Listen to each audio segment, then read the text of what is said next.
Hello, citizens of ETF2L. This is your Premiership ambassador speaking. Welcome to the first of a four-part ETF2L Season 14 powered by Twitch Premiership Playoff interview series, where we will be delving into the minds of the rock stars of European 6v6 in the lead-up to the brutal crescendo to the season that is the playoffs. Today, I am joined by Jason Allen, Season 13's Demo Man of the Season and Team Captain for the number 4 seed BFF. You may know him better as Kaidus. What's up, brother man? Yeah, hey, what's up? In seasons gone by, I might have broken the ice with some insightful questions about Team Fortress 2 fashion, but no more. I'm on the hunt for drama, and I ask you to hold no punches here. I want you to speak your mind, Jason. Are you game? My game? Yeah, I'm game. I actually looked up the name of my hat in preparation for the questions, but I guess we're keeping it serious. What do you want to know, man? We're practicing for the first game. Hopefully not the last game. Alright, I'm going to get down to business, man. Just allow me to build you up before I knock you down. I'm going to start off by saying that you're an incredibly talented demo man, equally adept with pipes and stickies to produce sickening damage figures, the fastest rollouts in Europe, and an explosive agility and creativity in battle that often leaves your opponents shooting your dust trails. You're the player on BFF I look to for those elusive big plays, and yet, as I often point out in my casts, I see you as the mercurial character, almost impulsive in the decisions and plays you make, often biting off more than you can chew and leaving your team without a demo man in key situations. How does my analysis compare to your own insights on your playstyle? Yeah, I guess you summed it up pretty well. I don't really know what to say about it. I play TF2 the only way I know. I guess I see something. You've said this before in a cast. Like I remember a specific cast. I see something. I just think like, yeah, I got to go for it. Like I don't really think about the consequences a lot of the time. I think sometimes people are a bit harsh. I guess because I guess I listened to a lot of your casts back when you cast us. I think sometimes it's a bit harsh and there's a bit more going on beneath the surface. Like sometimes they aren't just random plays. Sometimes I'm going for something in sync with the team, but then something gets lost in translation and the team isn't thinking the same thing as me when I think they might be. So some of the time it's that kind of thing. Like there's a bit more to it, but mostly I just like to go for it, you know? Yeah, I see that a lot in casts as well, where I'm often saying something like, Kiedis seems to be out of position, but maybe it's just that his team haven't reacted fast enough. Is this like... there's so many ways to play TF2, that's what I love about the game. I can't slate anyone's attempts to play it, especially since I'm banned from playing Demo Man and Pickup too, but moving on. You'll be facing off against Broder on Wednesday, the first fixture in the playoffs. It's a rematch of the best game of the main season, in my opinion. You managed to draw blood, but not land the fatal blow. What have you learned since? What weaknesses might you attempt to exploit in the Broder roster and play style? I guess I don't know. I guess that they're a really aggressive team. I don't know. I guess I know our regular season game, the map we took by Golden Cap Badlands. I identified the fact that they like to play on mid, really aggressive on the point. Like they bring their demo house, you come straight out, straight on the point with scouts coming on the point as well. But I kind of realized my rollout's faster than Rib, so if we just kind of countered that play for play, we should be able to do it better than them. I think we took the bulk of the mids on that map, so that kind of played into our favor. But I don't know. On the other maps, it doesn't work so good, but we'll have to figure something out. Are you playing your cards close to your chest here? You don't want to give too much away, or you really haven't put too much thought into it? Well, the thing is, like, it's a really open question because I don't know the maps yet. I mean, I can assume that they're going to pick Snakewater for the first map, because they get the pick because they're the higher seed. But it's like the loser picks. So I spoke to Zebasai actually. I asked him if he wanted to just be gentleman and just kind of say what our picks would be in advance. But he's like, no way. So I'm not going to say what our pick is. So I can't really go into much detail on that. But I guess they're going to pick Snakewater. But for us on Snakewater, our main focus is just to get our own game sorted out on it because we're pretty weak on that map. Like that's why I expect them to pick it.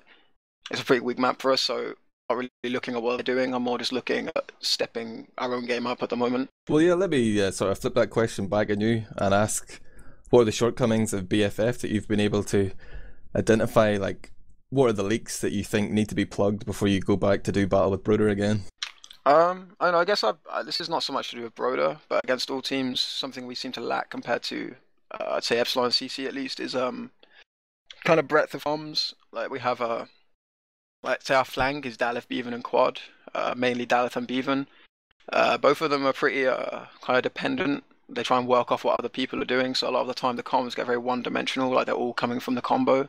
Like whereas with Epsilon, you get the scouts like telling someone what they're doing and what they should do to help them. In our team, we often don't have that. I mean, credit to Bevan, he's stepped it up on that department a lot. Like he's making a lot more like calls, like I'm going behind him, jump now, that kind of thing.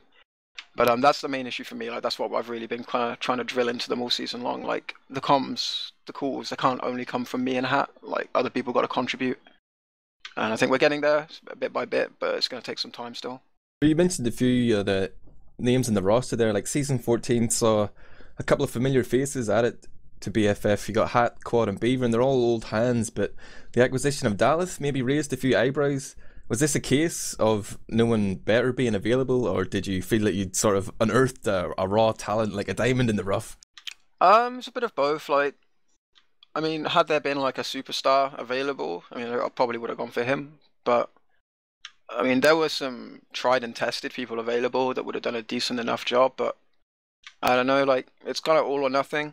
Like, I wasn't really going to be content with just finding someone who would be okay and stay okay. Like Dalef might not be up there with your Mikes and your Techs or whoever you want to compare him to, like, but it's his first season playing this role, definitely playing at this level, so he's one that I think will get there in time. But most of all, I just wanted someone like kind of a clean slate. Like with the gunboats being implemented this season, I didn't want someone who would have these like really dry static routines of what they do as a roaming soldier. I wanted someone that would kind of look to do it a bit differently, or like listen to what I've got to say and what I want from them, rather than just having their own stuff sorted out. Like played with Zebasar and Roma a lot over the last couple of seasons, and whilst he's a sick player and I rate him as undisputed top 2 soldier in Europe, we always had some issues in the way we played together, because he had his way of doing things and I had mine, and neither of us were really gonna ever agree to completely change how we played. Like we made small adjustments here and there, but overall there wasn't that much natural synergy in it. Whereas with Dalef, I just kind of felt like he was a clean slate that could like kind of learn to play with us, if you know what I mean.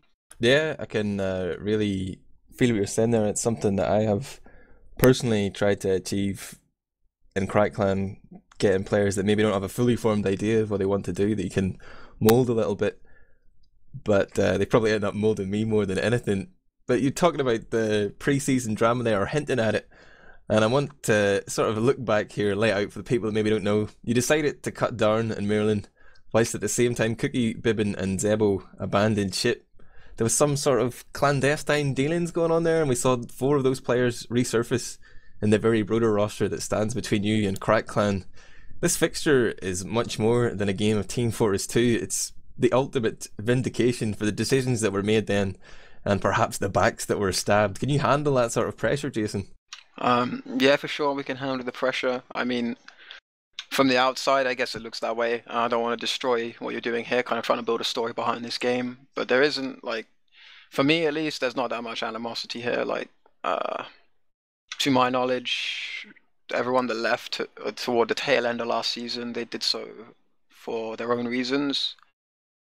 Then the broader the team, the idea like came later and was mainly down to circumstance, like to do with Rib coming back and that sort of thing. Otherwise, it might not have happened.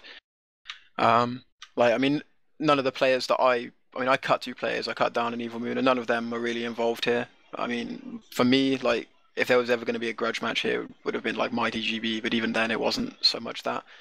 But I don't know, I guess I was a bit put out to begin with, because it basically looked like they'd reformed the team, save for me and Dan, and as far as I was aware, Dan was all of their problems, not me. So I felt a bit like, whoa, what did I do here to upset them? But at the end of the day, I think it was just down to Rib coming back, and it was too tempting an offer to pass up for some of them. That's fair enough. You read my my cutting ruse well.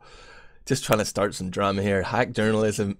But well, no, if I flipping hates this, I'm gonna wreck the kid, Thank you. Get to scrub. But you've already scuppered my last question here, man. I'm gonna read it out anyway, because I'm just a cardboard cutout of an interviewer. This match will be played under the new losers pick system, which sees the higher seed team get the first map pick, and the loser of each subsequent map pick the map that follows. The big difference from last season being that the maps will be unknown until game time on Wednesday, meaning that you have to prepare for all 5 maps in the pool. How will the new system affect your training schedule? Well, I guess we'll take a gamble I mean, I'm just assuming they're gonna pick Snakewater. Like, as far as I can see for our team, in 3 days, in the 2 days we have playing to prepare, we're not really going to take any significant strides on any other map. Like Badlands is fine, Gully is fine, Process and Granary are okay. But in 2 days, we're not going to make any significant strides on those maps, whereas I think Snakewater can be like a complete turnaround over 2 days, because it's like, we basically need to reevaluate everything about the map, how we play it as a team, and I think in 2 days we can make a lot of improvements. So I'm just going to kind of take a gamble and assume they'll pick Snakewater, and if they don't, then personally I think that's a bad decision from their end, but like, I don't think I would have lost out by not practicing other maps, because we will play other maps as well. Like, I won't say what our pick's going to be. But like all the other maps are kind of they're just kind of okay. Like, I wouldn't expect to make that much changes to them in 2 days. We just kind of refine it a bit more, which we'll do anyway, because obviously when you're PCWing, you always play 2 maps. So like 2 maps against the same team, so we're not going to just play Snakewater. I know, I think this system is kind of bad for us, because we didn't get any, because I made the changes to the roster so late, we didn't get any preseason in, and all season long we've kind of been chasing the game a bit, if you know what I mean. Like, by week 3 we were already behind, like we had to learn 2 maps at once and this kind of thing, and kind of we're still still kind of playing catch up on that front. So the fact that we don't know the maps makes it a little bit harder for us. But this season for me was always just about setting up like a basis to build on for next season. Like I said at the start of the season, as long as we got 4th, I was completely fine with it. And because we got people moving house and stuff, the playoffs for us are a bit difficult.